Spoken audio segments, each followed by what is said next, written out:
everyone, Hannah here. I wasn't really planning to make this video, but I've been getting lots of requests and lots of comments and questions recently, so I've decided to answer those for you today. If after watching the video you have any more of your own questions, do leave them below and I'll be more than happy to provide you with an answer if I have one in an upcoming video. Also, be sure to subscribe to my YouTube channel and to my blog in order to be notified of any new posts or vlogs that are coming up. Let's get started. First off, little announcement. In December 2014, I published my debut novel, Just Perfect. It is a fictional memoir, meaning it shares many of my own experiences, but with minor alterations and different character names. I've heard back from many others that this book has been really helpful to them and really inspirational in their road to recovery, so who knows, it might be helpful to you, so I do urge you to check it out and the link can be found in the description. So the questions I'm going to be answering today are: number 1, how many calories are you currently eating? I've gotten this question a lot. And number 2, how tall are you and how much exercise do you get daily? 3, how many calories do I need to stabilize or gain weight? And 4, where should my calories come from in recovery? Last but not least, well, maybe. And this is actually a comment that I did get. Has anyone ever tried to explain to anorexic people what their cells need to live? Anyway, let's get going. Question number 1. How many calories are you currently eating? To be honest, I do not count calories. I don't think it's necessary or even healthy to do so. However, I've been getting this question really a lot lately, so I've decided to track my daily intake on this iPhone app called MyFitnessPal for a few days.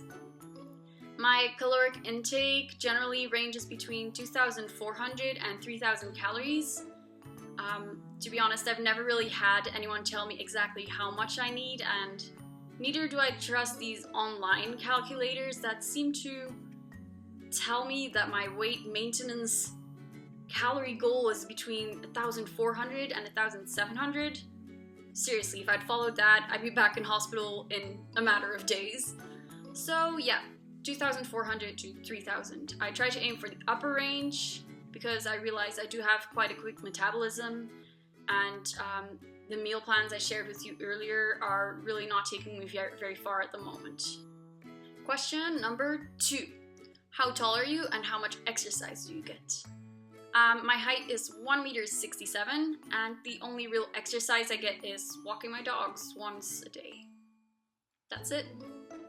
Question 3. How many calories do I need to stabilize or gain weight? Well, I can't really answer this question for you. It really depends.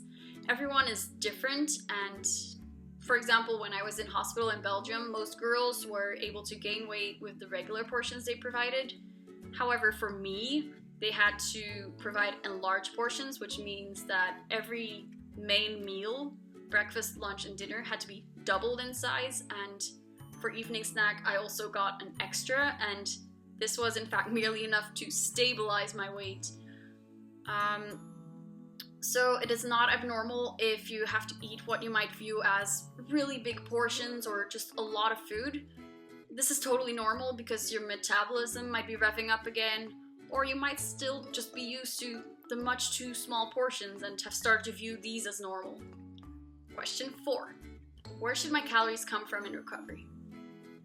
I'm no expert, so questions like this are not really up to me to answer, but I've done some research and found out that calories should generally come 50 to 60% from carbohydrates, 30% from fats, and then last 12 to 20% from proteins.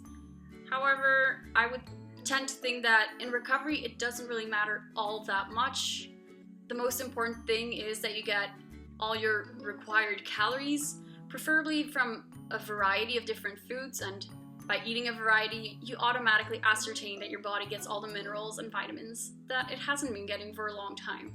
Then the last question, which, yes, has been commented on one of my previous videos. Has anyone ever tried to explain to anorexic people what their cells need to live? Yeah. Lots of people have explained to the anorexic people what their cells need to live. In fact, lots of narrow-minded people have. Those that do not understand the disease. People suffering from eating disorders know better than anyone else what is healthy and what isn't healthy.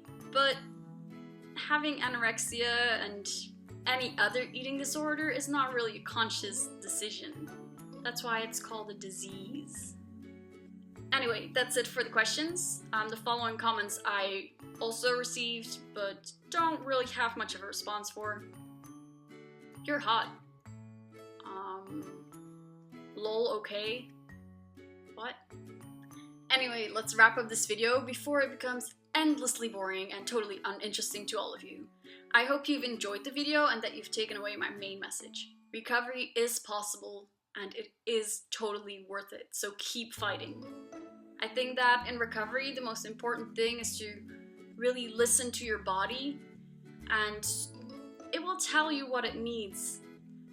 For the past couple of days, for example, my body has really been telling me to eat lots of bananas and lots of peanut butter, which is totally strange, but you know, I'm just going with the flow.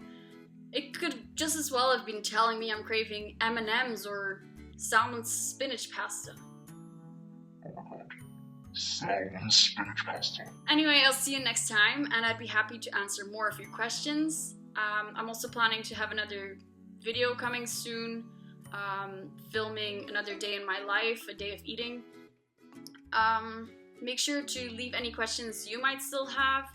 Also, make sure to subscribe, give this video a thumbs up, and check out Just Perfect.